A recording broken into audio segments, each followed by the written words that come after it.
بسم اللہ الرحمن الرحیم۔ السلام علیکہ یا صاحب العصر والزمان۔ آیت ہلاکت سے متعلق میں مناظرہ اشارہ۔ قرآن کی آیتوں میں سے سورہ بقرہ کی آیت 195 آیت ہلاکت کے نام سے مشہور ہے۔ وَأَنفِقُوا فِي سَبِيلِ اللَّهِ وَلَا تُلْقُوا بِأَيْدِيكُمْ إِلَى التَّهْلُكَةِ وَأَحْسِنُوا إِنَّ اللَّهَ يُحِبُّ الْمُحْسِنِينَ۔ اور راہ خدا میں خرچ کرو اور اپنے نفس کو ہلاکت میں نہ ڈالو، نیک برتاؤ کرو تاکہ خدا نیک عمل کرنے والوں کے ساتھ ہے۔ یہاں ہم مذکورہ آیت کو مد نظر رکھتے ہوئے استاد اور شاگرد کے درمیان ہونے والے مناظرے کو نقل کرتے ہیں۔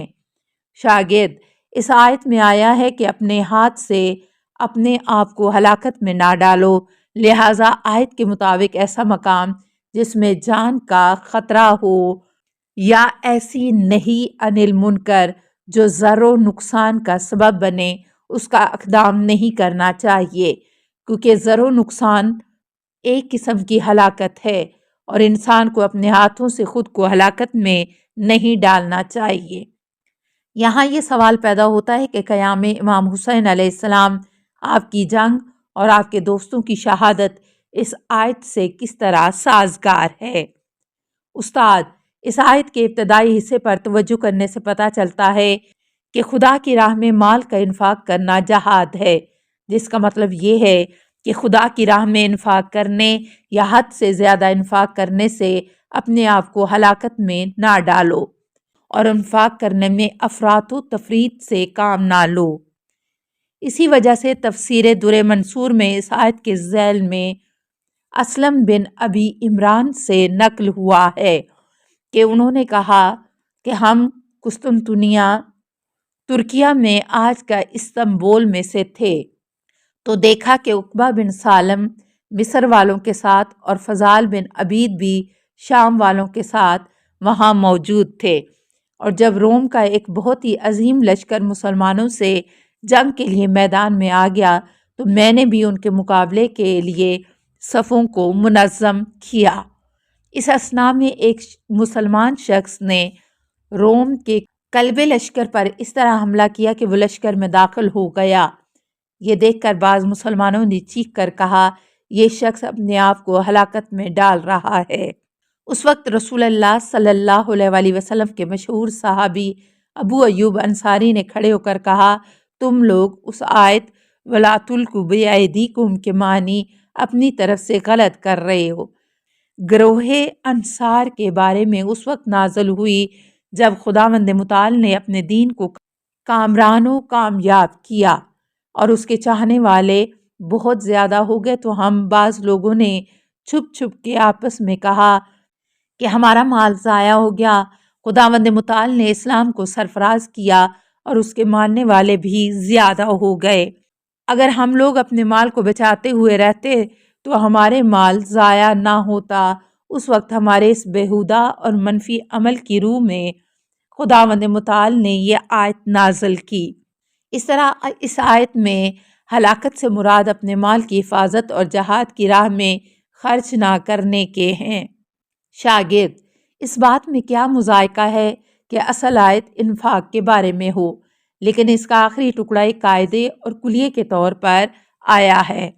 استاد: کوئی حرج نہیں ہے، لیکن اس صورت میں اس قاعدے کی اس طرح وضاحت ہوگی، وہ جگہیں جو ہلاکت میں شمار کی جاتی ہیں وہاں اپنے سے نہ جاؤ، یعنی ایسے مقامات پر جہاں بلا وجہ جانے کا خطرہ ہو اور جہاں جان دینے سے کوئی فائدہ نہ ہو، لیکن اس کے علاوہ دوسرے مقامات پر اہم اور اہم ترین کا قاعدہ نافذ ہوگا۔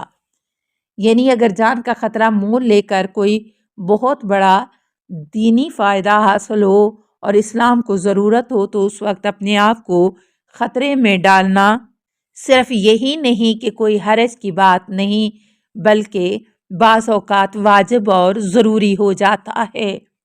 اسلام کے اکثر احکام جیسے جہاد، نہی عن المنکر اور عمل بالمعروف میں خطرہ پایا جاتا ہے، لیکن چونکہ اس طرح کے خطرے سعادت و کامرانی تک پہنچنے کے ذرائع ہوا کرتے ہیں، لہٰذا اس میں کوئی حرج نہیں ہے۔ اسے زیادہ وضاحت کے ساتھ یوں کہا جائے کہ ہلاکت کے معنی وہ خطرات ہیں جو بدبختی اور ذلت کا سبب بنے، لیکن اگر جہاد جیسے خطرناک کام انجام دیے جائیں تو یہ عین سعادت اور کامرانی ہے۔ امام حسین علیہ السلام اور ان کے اصحاب کے قیام اور انقلاب میں بھی یہی مقصد کار فرما تھا۔ ان لوگوں نے ایسے خطرے اور ایسی موت کو خود سے اختیار کیا تھا جس کے واضح اور روشن نتائج اس زمانے میں اور روز قیامت تک ہر زمانے میں دکھائی دیتے رہیں گے۔ لہٰذا ایسا قدم سعادت کا وسیلہ ہوتا ہے، نہ کہ بدبختی کا۔ مثال کے طور پر اگر کوئی ایسے خطرے میں کود پڑے جس میں کچھ لوگوں کی جان چلی جائے اور سینکڑوں دیناروں کا نقصان ہو، لیکن اس کے بدلے لاکھوں انسانوں کی جان بچ جائے اور ہزاروں دینار کا فائدہ حاصل ہو، تو کیا یہ کام اپنے آپ کو ہلاکت میں ڈالنے کے مترادف ہوگا؟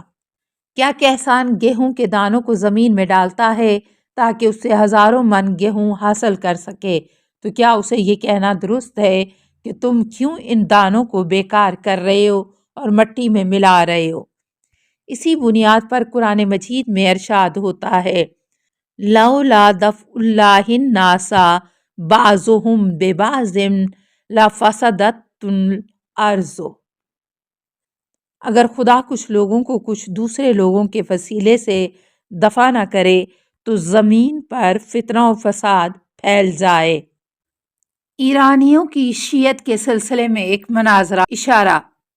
اگرچہ ملک ایران میں اسلام حضرت عمر کے دور خلافت میں پہنچا، مگر اس کے باوجود کیا وجہ ہے کہ یہاں شیعوں کی اکثریت ہے؟ تاریخی شفاہت کی بنیاد پر یہ معلوم ہوتا ہے کہ ایرانی عوام پہلی صدی سے لے کر 7ویں صدی ہجری تک آہستہ آہستہ اسلام لے آئے۔ ہر دفعہ ایک مخصوص کیفیت اور مخصوص واقعے کی بنا پر ایسا ہوتا تھا جس کے اثرات کافی متاثر کن ہوا کرتے تھے۔ اب آپ درج ذیل کے مناظرے پر توجہ فرمائیں۔ زرتشتی۔ میری نظر میں ایرانیوں نے 4 وجوہات کی بنا پر شیعت کو اختیار کیا۔ نمبر 1، ایرانیوں کے ہاں چونکہ موروثی سلطنت پائی جاتی تھی، جس کی وجہ سے انہوں نے موروثی امامت کو پسند کیا۔ نمبر 2، ایرانی قوم پہلے ہی سے اس بات کی معتقد تھی کہ سلطنت و حکومت الہی تحفہ ہوتا ہے۔ ان کا یہ عقیدہ شیعوں کے عقیدے سے میل کھاتا تھا۔ نمبر 3، ایرانیوں کے آخری بادشاہ تیسرا یزدگرد کی بیٹی شہربانو سے امام حسین علیہ السلام کی شادی بھی ایرانیوں کے شیعہ ہونے پر کافی اثر انداز رہی۔ نمبر 4، عربوں کے مقابلے میں ایرانیوں کا نفسیاتی رد عمل شیعت تھا تاکہ وہ اس کے زیر پردہ اپنی زرتشتی اعمال کو انجام دے سکیں۔ لہٰذا تشیع ایرانیوں کا ایجاد کردہ مذہب ہے۔ شیعہ۔ ایرانیوں کے شیعہ ہونے میں ان 4 اسباب میں سے ایک بھی سبب درست نہیں ہے، کیونکہ ایران میں تشیع کی بنیاد سب سے پہلے رسول خدا صلی اللہ علیہ وسلم کے زمانے میں پڑ چکی تھی۔ رسول اسلام کی وفات کے بعد بنی ہاشم اور کچھ اصحاب جیسے سلیمان فارسی، ابو ذر، مقداد وغیرہ کا ایران سے رابطہ تھا۔